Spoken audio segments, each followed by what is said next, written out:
Oke, Assalamualaikum warahmatullahi wabarakatuh. Alhamdulillah, kita berjumpa lagi pada mata kuliah penyusunan proposal skripsi ya. Kita akan memasuki pada bab 2 ya. Pada bab 2 Anda di sini silakan lihat bab 2-nya masing-masing ya. Silakan cermati apa yang saya jelaskan di sini, kemudian cocokkan dengan apa yang Anda miliki. Oke? Cocokkan dengan apa yang Anda miliki ya. Di bab 2 ini dan juga Anda harus perhatikan kira-kira di dalam bab 2 ini ya, Anda apakah sudah benar di dalam menuliskan bab 2-nya, baik itu secara tata tulisnya ya, isinya apa saja, kemudian konten dalam teorinya itu sudah benar atau tidak begitu. Oke, saya jelaskan ya. Bab 2 penelitian atau kajian pustaka ya. Ini yang pertama adalah kajian teoritis. Anda tuliskan di sini A besar gitu ya. Baru ini satu, betul ini. Nah, ini kajian teoritis ini Anda tuliskan ya, kajian teoritis. Langsung setelah itu ya, Anda tuliskan di sini subjeknya siapa? Siswa SMK. Kalau seandainya subjek Anda siswa SMK atau populasi Anda siswa SMK ya. Kalau populasi Anda atau subjek Anda baik itu kuanti maupun kuali begitu ya. Katakanlah siswa SD atau orang-orang tua yang tinggal di desa, maka di sini harus tuliskan juga seperti itu. Atau karyawan, maka di sini pengertiannya harus tuliskan juga. Oke ya. Yang kedua adalah setelah Anda menuliskan pengertiannya itu, di sini juga sebenarnya harus Anda tambahkan nih terkait dengan tidak hanya pengertiannya saja, tetapi juga mungkin karakter-karakter yang penting pada subjek Anda. Contoh mungkin bisa jadi tahap perkembangannya dan sebagainya Anda tuliskan di sana. Oke ya. Tuh. Kalau di sini ini nggak ada. Harusnya ini ada ditambahkan terkait dengan mungkin bisa jadi tahap perkembangan anak SMK atau tugas-tugas SMK. Ya. Tugas-tugas siswa SMK itu seperti apa? Oke. Nah, harus tuliskan di sini. Nah, yang kedua adalah variabel Y Anda. Variabel Y Anda tuliskan di sini. Pertama adalah ini 2, kenapa 2? Karena mengikuti yang sini tadi, ya. Untuk pengertiannya, ketika Anda tuliskan pengertian di sini, maka menjadi A kecil. Tadi kan sudah A besar ya, A besar ini ya, A besar. Maka setelah itu 1. Kemudian A kecil, ya. Itu pengertian apa? Pengertian tentang kenakalan remaja, kenakalan Di sini ini subbabnya, ini subbab dari subbab kenakalan remaja mengenai pengertiannya Anda tuliskan ya. Pengertian di sini tidak hanya dari satu teori saja, tidak hanya dari satu jurnal saja, tetapi dari berbagai macam beberapa jurnal atau beberapa teoretikus mengenai pengertiannya ya. Kenapa? Karena di akhir nanti ada yang disebut dengan harusnya di sini ini tidak kemudian Anda nuliskan teorinya saja, tetapi di sini kesimpulan dari pengertian ya. Kesimpulan mengenai kenakalan remaja. Anda harus tuliskan di sini, tidak boleh Anda tidak menuliskan di sini. Anda harus menuliskan di sini, ya. Anda menyimpulkan dari beberapa teori yang sudah Anda tulis, itu Anda tuliskan di sini juga, ya.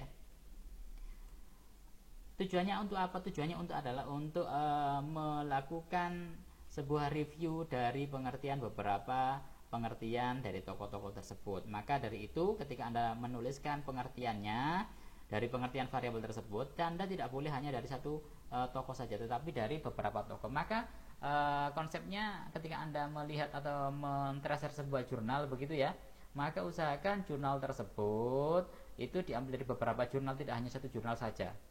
Yang kedua adalah ketika Anda usahakan kata dalam itu dihilangkan. Artinya apa? Artinya Anda harus mencari buku Harlock. Sebenarnya kalau buku-buku Harlock kayak gini ini ada banyak sekali, maka Anda harus mencari buku aslinya, tidak harus mengutip dari jurnal. Kecuali memang tidak ada benar begitu ya. Kartono ini ada di buku. Anda harus mencari buku Kartono daripada Anda mengutip dari jurnal. Kenapa? Ini kalau dalam jurnal-jurnal yang dipublish ini nggak bagus kata-kata dalam ini sebenarnya, gitu ya. Kecuali kalau seandainya Willis begitu ya. Menurut Willis. Nah, cara menuliskan seperti ini salah. Ini salah. Harusnya ketika di akhir, kalau di awal kalimat memang Anda harus menggunakan seperti ini ya. Ini salah semua sepertinya cara penulisannya ini. Harusnya kalau emang di awal kalimat Harlock ya, menurut Harlock dalam katakan, atau menurut Harlock tahun berapa mengatakan bla bla bla. Kalau seandainya di akhir kalimat atau harusnya seperti ini ya, ini nggak usah menurut, tetapi menurut itu ada di awal kalimat. Ini harusnya langsung begini, Willis ya. Nah kalau emang menggunakan dalam Nina, ini harusnya ada tahunnya, Willisnya ini ya, tahun katakanlah 2009 katakanlah ya. Nah dalam, nah ini tidak apa-apa ya, kayak gini nih cara menuliskannya, ini yang benar ya. Kalau tadi itu yang salah, ini yang benar ya, ini yang salah. Oke. Kalau menurut itu biasanya di depan. Kalau modelnya seperti ini maka ini dikat ya, kemudian di sini ya, ini baru benar ya. Oke, ini menurut bla bla bla. Ini cara yang benar tuh kita tulisnya. Nah, oke. Bisa dipahami ya? Oke ya, bisa dipahami. Oke. Dan semua dari mulai awal awal tulisan Anda mulai bab 1 sampai bab terakhir kayak gitu semua cara nulis untuk kutipan. Untuk citasinya, cara menulis citasinya ya. Yang kedua adalah aspek-aspek kenakalan remaja, Anda tuliskan di sana. Nah, aspek menurut Kartono bla bla bla, ini nggak apa-apa ya.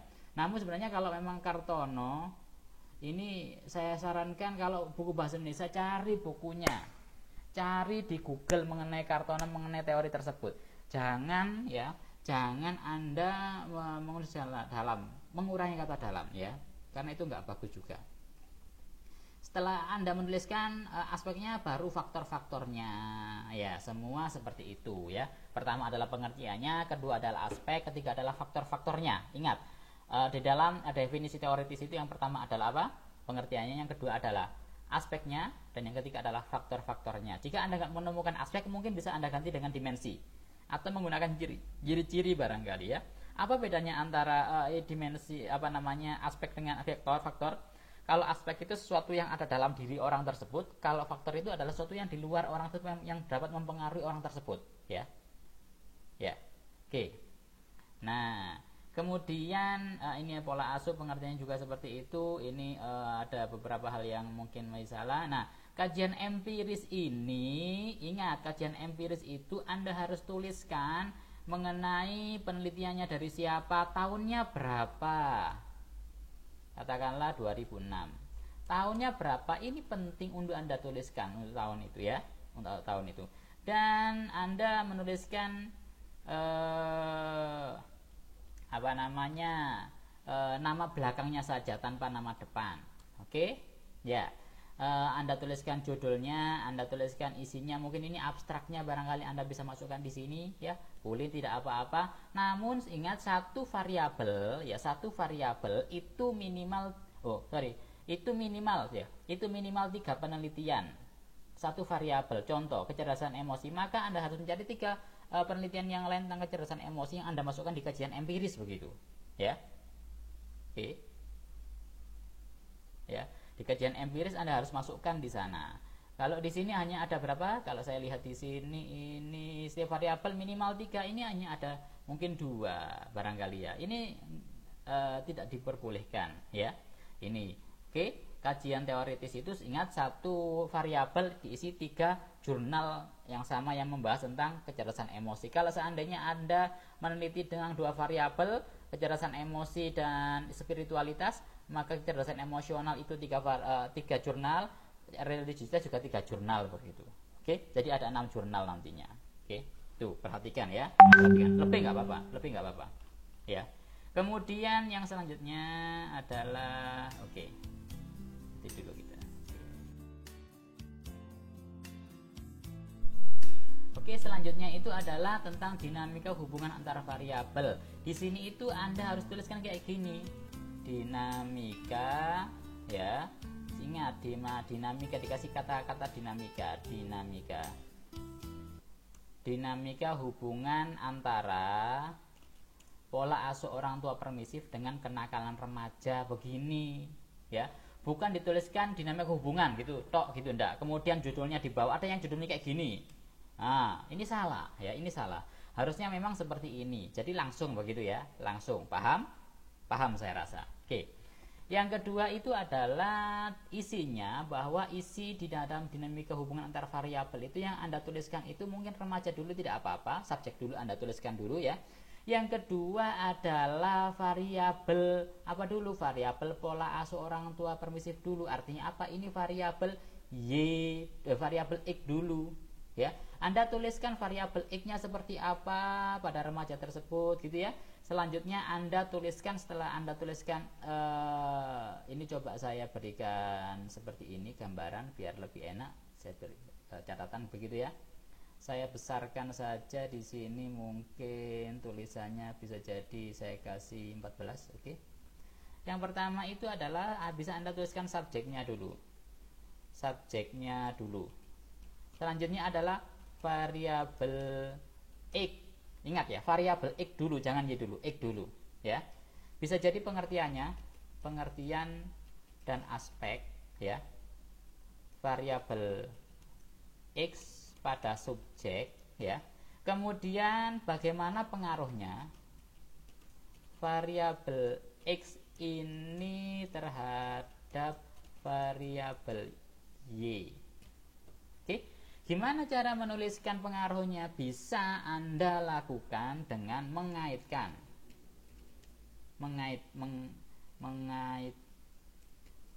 ya antara aspek yang ada di variabel X dengan aspek yang ada di variabel Y.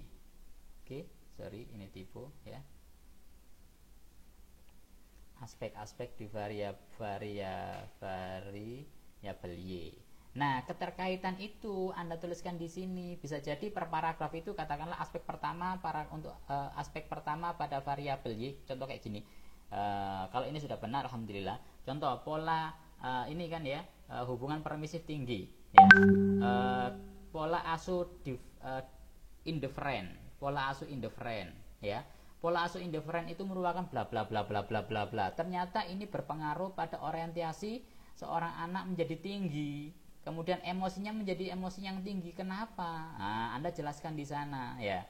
Kemudian ketika seorang orang tua itu memberikan pola asuh dengan model permisif di mana mengandung indifferent tinggi, maka akan memunculkan interaksi sosial yang tinggi pula, aktivitas yang tinggi pula, dan seterusnya. Begitu pula ketika pola asuh itu indulgen dan seterusnya. Jadi aspek ini itu dikaitkan dengan aspek yang ada di sini. Begitu ya, paham? Oke. Yang kemudian adalah kerangka konseptual. Kerangka konseptual itu Anda harus benar-benar tahu nih, ini harus ada di bab 2 Anda. Di kerangka teoritis Anda. Oke. Kalau untuk kualitatif, kalau ini disebut dengan disebut dengan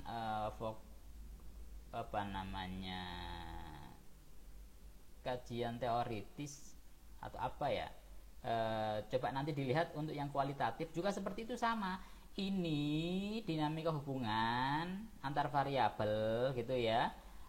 Itu menggambarkan dari kerangka konseptual. Jadi kerangka konseptual itu merupakan rangkuman dari ini tadi.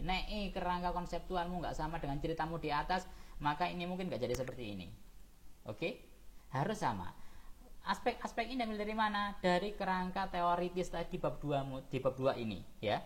Dari sana. Maka ini harus ada di bab 2. Kalau ini nggak ada ya jangan dimasukkan sebagai aspekmu gitu. Begitu pula aspek ini juga harus ada di bab 2 ini gitu ya. Ya. Maka dari itu ini perlu untuk dipahami, dan ketika mencari aspek harus cari yang benar-benar valid teorinya, kemudian bukunya benar-benar ada atau jurnal benar-benar ada. Jangan mencari jurnal atau aspek di mana aspek itu kajian teoritisnya tidak jelas ya. Kajian teoritisnya tidak jelas, jangan sampai. Sehingga kenapa? Karena ini akan Anda pakai di bab 3 juga masalahnya. Di mana definisi operasional, di mana lagi di blueprint, di mana lagi di item Anda. Bahaya sekali ketika Anda tidak hati-hati di dalam memilih yang namanya aspek. begitu, dengan cara yang benar ya, di teori pastinya. Anda nggak boleh membuat sendiri tentang aspek, Anda harus mengambil dari sebuah teori. Oke? Nah, sama kuali kuanti ada orang konseptual sama gitu ya. Cuma ini namanya perspektif teori. Kalau kualitatif itu disebut dengan perspektif teori ya. Perspektif teori itu menggambarkan variabel itu pada subjek tersebut. Bagaimana gambarannya? Aspek katakanlah resiliensi pada penderita COVID ya. Resiliensi, aspek-aspek resiliensi pada penderita COVID itu dijelaskan detail begitu. Kira-kira apa yang membuat resiliensi penderita COVID itu menjadi tinggi? Maka faktor-faktor secara teoritis dijelaskan juga, ternyata dipengaruhi oleh bla bla bla. Sehingga nanti digambarkan juga di dalam sini, di dalam kerangka konseptual ini sama dengan apa yang Anda gambarkan di perspektif teori tadi itu. Apa namanya? Di ini, di bagian ini ya. Di bagian ini. Oke? Itu yang perlu Anda pahami. Kemudian selanjutnya adalah untuk kuantitatif itu wajib ada hipotesis. Kalau kuali dan deskriptif tidak harus, tidak ada. Kalau kuantitatif ada dua variabel maka wajib. Ya, wajib menggunakan apa? Wajib menggunakan hipotesis. Hipotesis terserah, ada two tail, ada one tail ya. Kalau di sini berdasarkan kerangka berpikir yang telah digambar di atas, hipotesis dalam penelitian ini adalah ada hubungan positif antara pola asuh primitif dengan kenakalan remaja. Ini namanya hipotesa one tail. Di sini juga harus diberikan penjelasan, ya, diberi penjelasan ini, ya. Penjelasan seperti apa? Pada saat, ya, pola asuh permisif tinggi, maka kenakalan remaja juga akan tinggi. Begitu pula apabila pola asuh permisif rendah, maka kemungkinan ya kenakalan remaja juga rendah begitu. Nah, ini harusnya juga ditambahi tidak remaja saja, mungkin di sekolah mana, di desa mana dan seterusnya. Kalau ini disesuaikan dengan judul ya, harus disesuaikan dengan judul skripsi Anda seperti apa. Oke, paham? Ingat kuali dan deskriptif nggak pakai hipotesis. Oke, ya.